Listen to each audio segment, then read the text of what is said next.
My boyfriend's intense relationship with his childhood teddy bear is making me uncomfortable.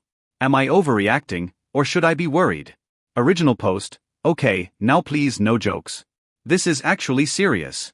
Also, this is a throwaway account, and I was an idiot when writing my name and typed throwaway instead of Thora. I have been with my boyfriend for 3 months now, so it's pretty new. So far, everything is going well except for this tiny little detail: he has this teddy bear. Let's name him Teddy.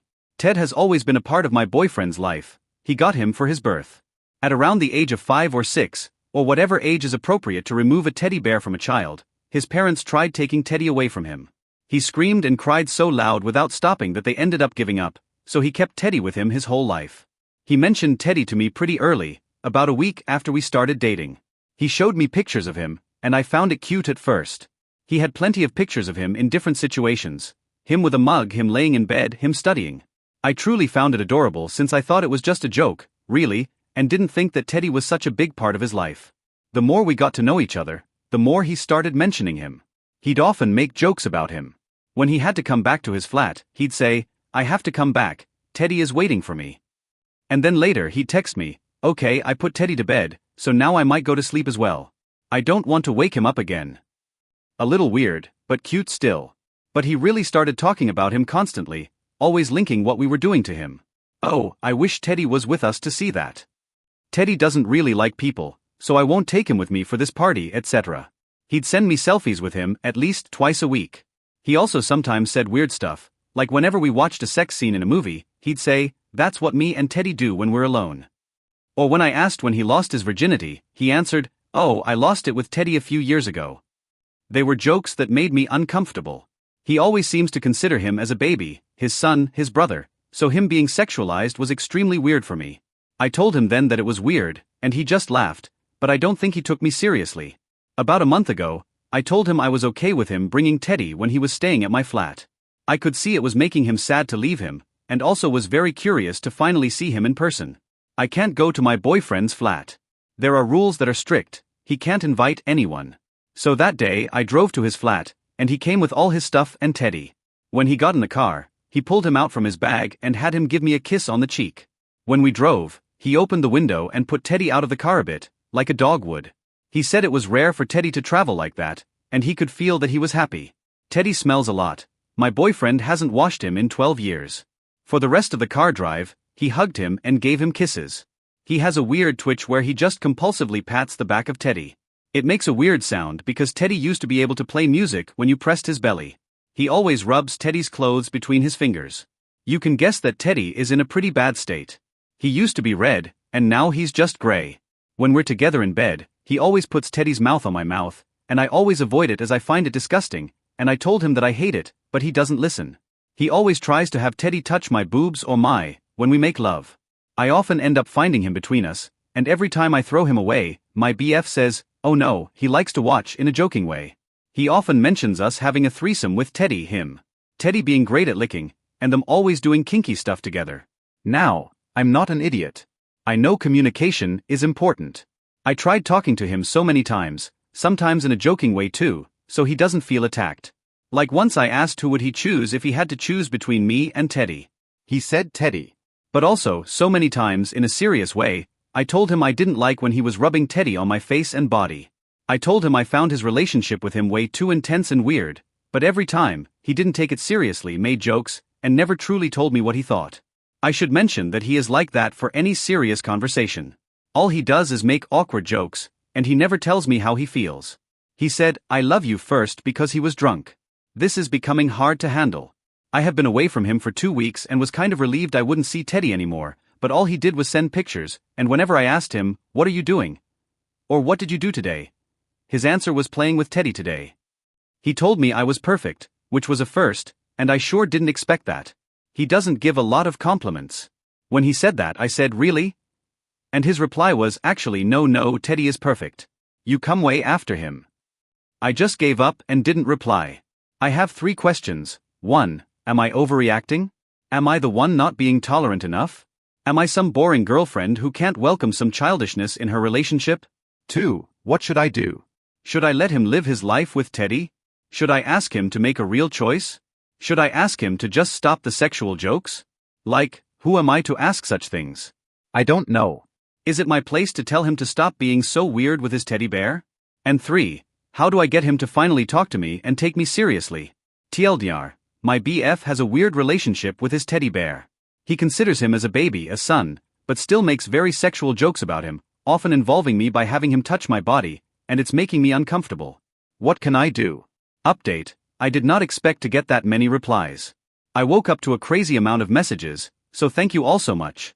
Now you all really scared me as. I need to see him today, so I will tell you how it went. I'm not sure what to do yet, but I'll definitely have a serious talk with him. I'll try, and then, depending on his answer, I'll either give him a chance or say goodbye. Top comments. Chipperman 5674. How on earth am I still single? But POTUS, 'cause you don't have a kick-ass wingman like Teddy who's willing to do 3 ways and 4 or amore. I bet Teddy looks radiant under a strong black light. Butore score. Seriously, Watze. I've been married for a couple years, and as an average-looking woman, I ran into my fair share of weird dudes while dating, but what if I had told my girlfriends even a light version of this dude's behavior? They would be holding an intervention for me to get away from him ASAP. Even if this was only a strange, immature coping mechanism, it's still not acceptable. The fact that he has strongly implied that he uses Teddy as a masturbation aid. What? I love my husband, but if he started carting around a pocket, and made me kiss it, touch it without my consent. If women like OP exist who are willing to put up with like this, barring you being some kind of Ted Bundy weirdo, I also have no idea why you're single. Golden Mummies *, Teddy Bundy abortion lasagna. So, I'm pretty sure I used to be friends with this dude on Facebook and ended up blocking him. He had several profiles, one for Teddy, and would harass the hell out of women, then blame it on Teddy.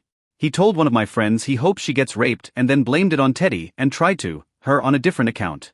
He has a novel or something he's working on about him and Teddy, and he makes the girls who block him or get upset with him the villains they defeat.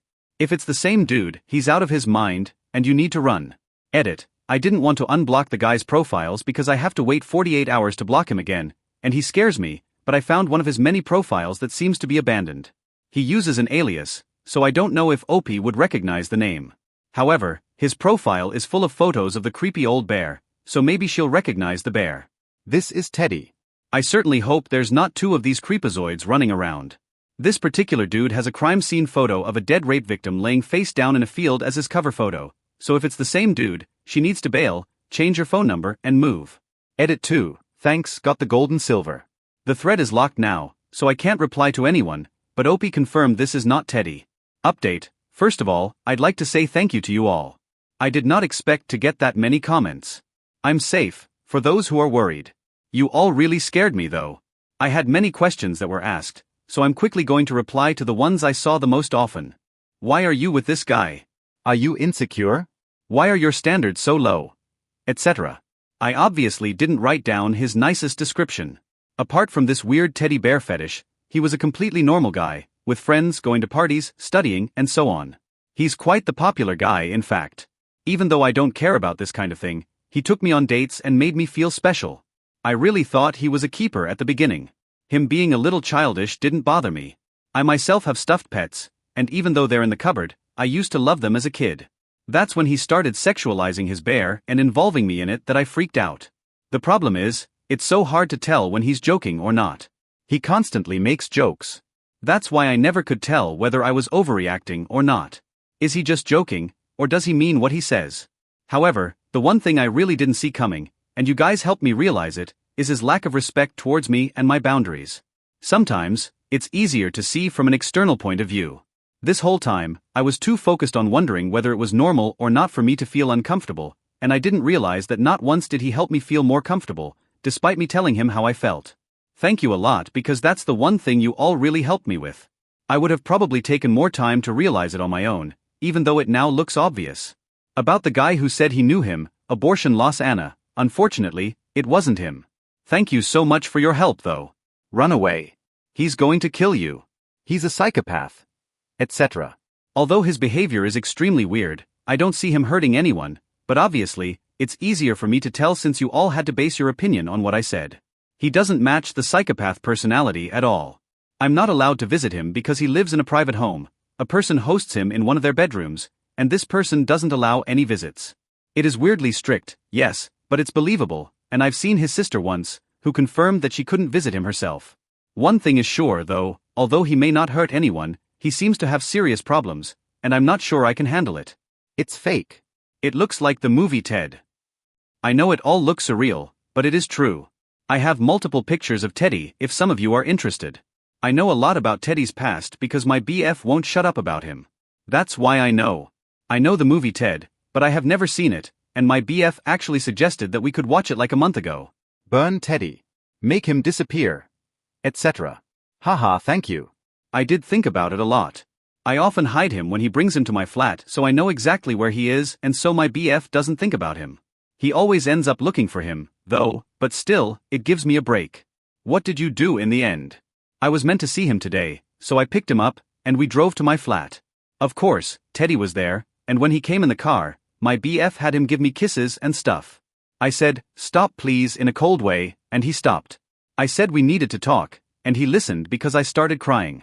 I thought it would be hard for me to start talking, but since I was so stressed with all your comments, I just broke down and cried. I told him how I needed him to stop with Teddy, that he needed to stop being so close and dependent on him, that Teddy shouldn't come to my flat anymore. At first, he was silent, but then he said he didn't understand why I was so uncomfortable with it, that he was purely joking, that he knew Teddy wasn't real, and that it was hurting him to see that I thought he had a problem. I was extremely disappointed by his reaction and just told him I needed a break. I drove him back to his flat, and that's where I am now. Edit. Everyone is saying the post is deleted, and I have no idea why it wasn't deleted before. The original post is available in the comments. It's quite easy to find. Thank you to you all for your support. I realized there was a confusion. No, I'm not in his flat. I'm home and safe. Tonight, I'll sleep at a friend's so she and I can talk about it, and I'm never going back with him. He sent me terrible messages all night, which convinced me to never get back with him. Thank you again for helping me, and have a nice day. Asked. I'll send a picture of Teddy for those who want one in a bit, but I have to get ready for school first. Don't worry, the face of my BF won't be shown. Top comments. Ursula Verne, it was hurting him to see that I thought he had a problem. Even if he was joking sometimes, he most certainly does still have a problem, given all the stuff he was doing. He's trying to normalize his behavior. It isn't normal. He needs therapy. I'm glad to see you're taking a break and that you're alright, OP. Thanks for the update. Pretty and on. Seriously, this dude had an ex-girlfriend who didn't like Teddy, and it was implied this was one of the reasons they were no longer together. Brought Teddy everywhere. Repeatedly forced sexual interactions with Teddy on the OP. Wouldn't wash or in any way maintain Teddy in a sanitary condition. When OP vocalized her discomfort, would joke it away and continue the behavior. And is so sad that OP thinks he has a problem. What the? *CK, he clearly has at least one problem. Depending on how much we believe he believes Teddy is real determines what problem that might be, but there's at least one in every possible interpretation of this scenario. ETA, the more I think about this, the more I think him truly believing Teddy is real, in some sense, is actually the less disturbing problem. Karen won't take our son trick-or-treating, calling Halloween silly. Am I the jerk for insisting she lets him enjoy it? For weeks, my 7-year-old eldest, Liam, has been giddy with anticipation for Halloween, convinced that trick-or-treating is the year's high point. He hasn't stopped talking about it. However, I must admit that I find the entire situation somewhat absurd. Although I am aware that Halloween is observed in other nations, it seems absurd to me that we live in Australia. I've never seen any decorations, and it's not customary here, at least not in our neighborhood. In fact, the few placards I've seen openly criticize Halloween because they believe it to be un-Australian. We haven't had a single trick-or-treater come to our door in the 5 years we've been here, but I still buy a large bag of candy every year just in case. Sorry, but it's just not something people do here. I have been saying to Liam. Liam's excitement peaked as Halloween drew near. He was asking to go trick-or-treating, practically jumping off the walls. I attempted to explain that it wasn't typical in this area, but he didn't seem to care. All he wanted to do was dress up and go candy hunting with his 5-year-old brother. Noah, who was just as excited. My wife, Alicia, flatly refused to take them. When I brought it up to her, she sneered, "It's just a silly American tradition. I want to avoid wasting my time on it." I was annoyed that Alicia wouldn't even think about making things special for Liam, who was all fired up for something he perceived as amazing. I attempted to talk her out of it, but she refused to listen. She insisted I had better things to do. The issue was that I was unable to take them myself because I had a work trip planned that would take me away on Halloween. Perhaps you could take them out for a short while? I recommend it. She gave a headshake. I simply fail to see the purpose. I would want to unwind at home. Halloween is nothing more than an exaggerated candy grab. I grew increasingly irritated the more I considered it. It felt unfair to deprive our children of the opportunity to celebrate something that so many others get to, and I didn't want to start a fight. I began thinking that, even if it meant defying Alicia's desires, I should just take the kids to a neighborhood where trick-or-treating is accepted. I finally said, "I can't believe you won't even consider it," after a long day of back and forth. It's the only night of the year that they're thrilled. Is this asking for too much? Alicia's face was set in defiance as she crossed her arms. Perhaps you should have considered that before planning your trip. If you truly care that much. I'm not going to do it. It's absurd. Dejected, I took out my phone to research Halloween activities. Even if Alicia was reluctant, perhaps I could find a way to make it work if I couldn't take them. Update: at last, I discovered a neighborhood gathering that provided a secure environment for trick-or-treating. Since it's before I depart for my trip, I made the decision to take them there personally, even if it meant getting some blowback from Alicia for defying her wishes. I couldn't wait to see the joy on their faces. This entire circumstance has been the final nail in the coffin. I eventually made the decision to inform Alicia that I wanted a divorce because I've been tired of her attitude for a long time. I'm currently cleaning up our house, which she essentially ruined before leaving to live with her sister, and she handled it about as well as I had anticipated. I want a brand new hot tub. Is this a literal white elephant gift and upkeep nightmare? Should I keep or sell? Original post. Like the title says, I won the grand prize in a raffle. It's a beautiful 6-person hot tub, and I would love to own one someday. The thought of snowboarding all day and coming home to a hot tub soak sounds amazing. I do have a backyard that has room for it, but I would need to get electrical outlets added, would need to flatten the ground for a concrete pad, possibly get plumbing. Then there's the delivery, accessories, and upkeep. Are there any frugal hot tub owners out there? What is upkeep like? Do you really use it often enough to justify the cost? I'm not afraid to do the hard work necessary to install it, but wondering if, in the long run, am I wasting all this money on upkeep costs? My wife keeps suggesting that we sell it and use it for a trip. What do you think? Some of those comments. Relevant comments. Commenter: I installed a hot tub at my last house. If you are going to use it and enjoy it, it's never going to be cheap. Chemical and water costs aren't too bad, and in my opinion, it's not that much of a hassle. But leaving the tub on 24/7/365 has considerable electricity costs, especially if you're in an area cold enough to snowboard.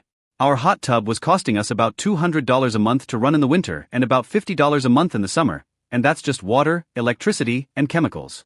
That doesn't include repair and maintenance costs, which are low the first few years but get intense once the tub gets older.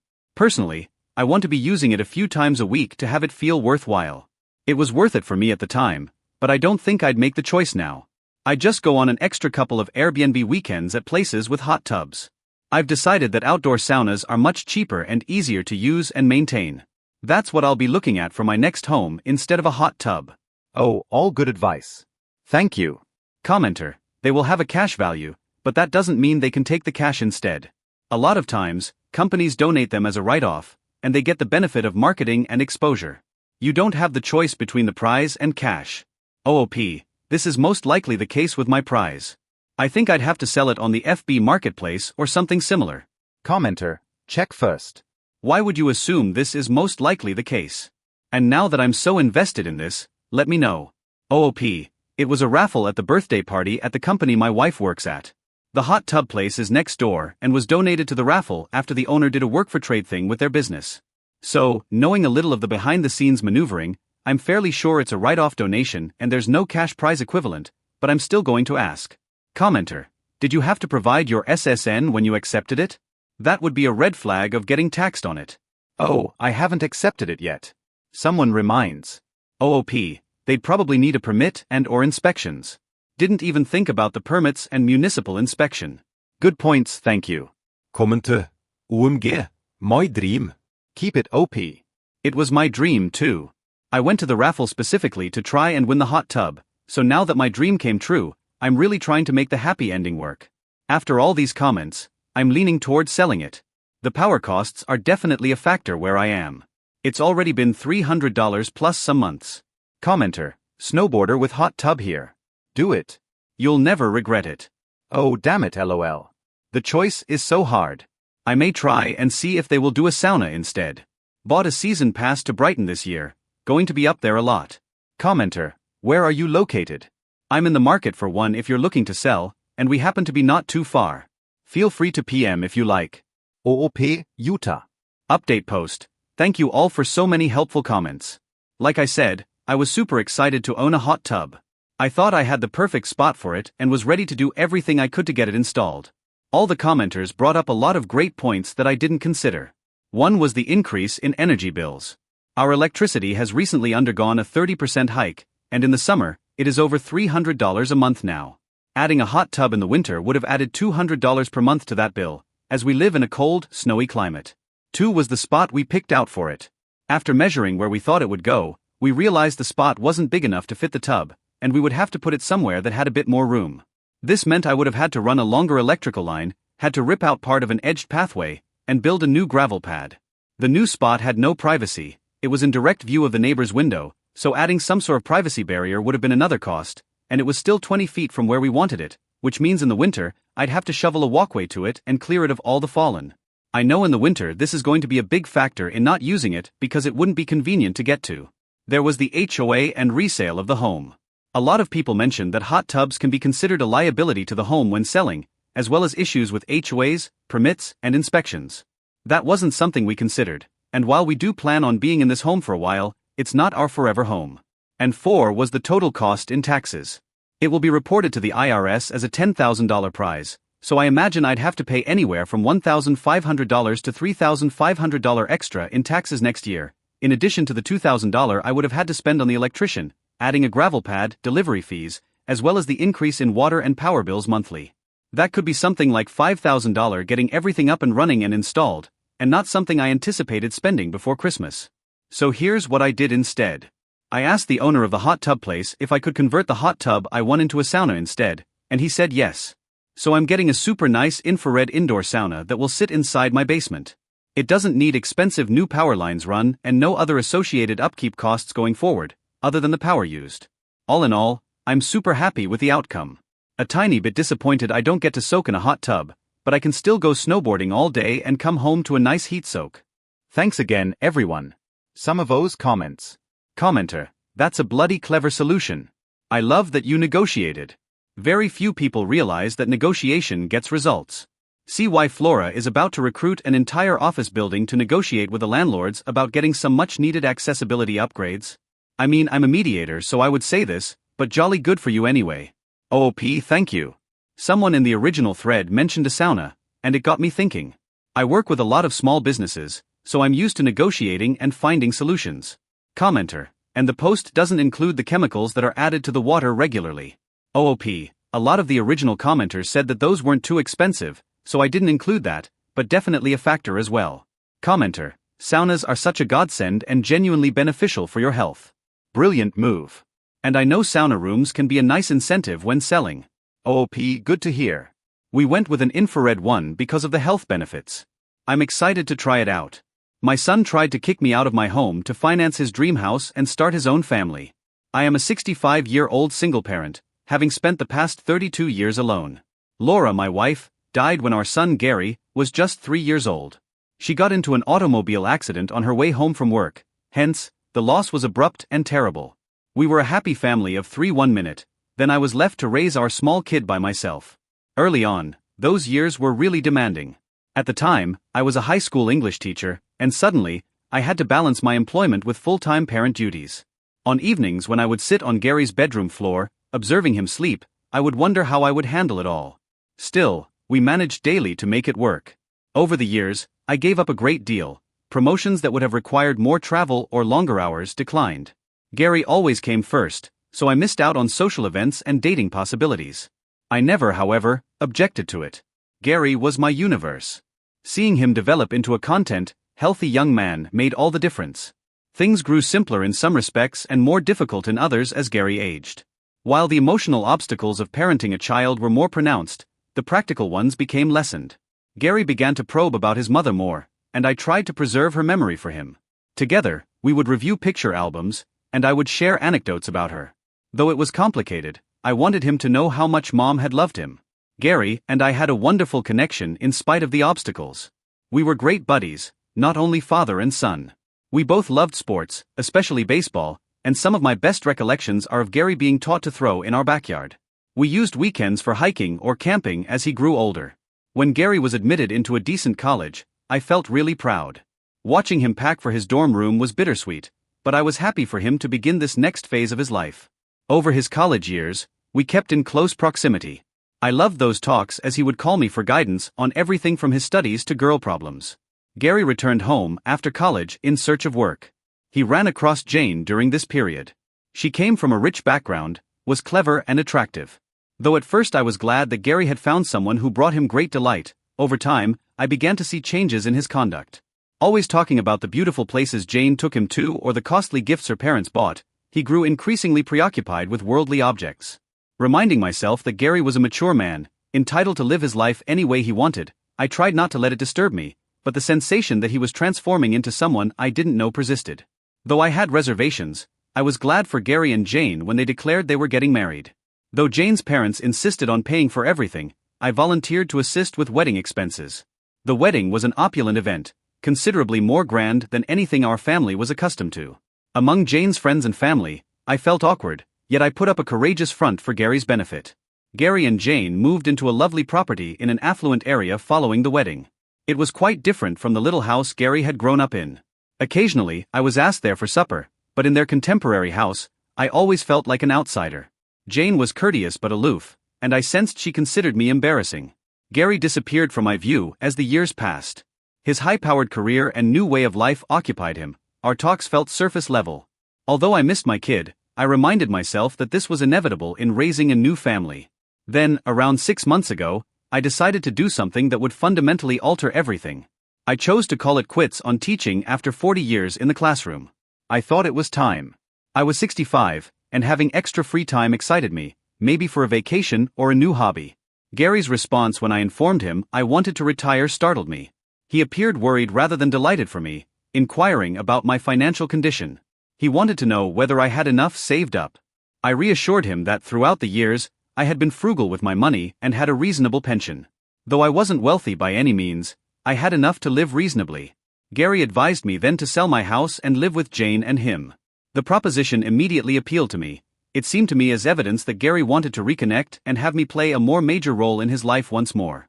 Then he began discussing the value of my house and how the sales proceeds would benefit us all. I liked my house. It was where Gary had grown up and where we had created many treasured memories.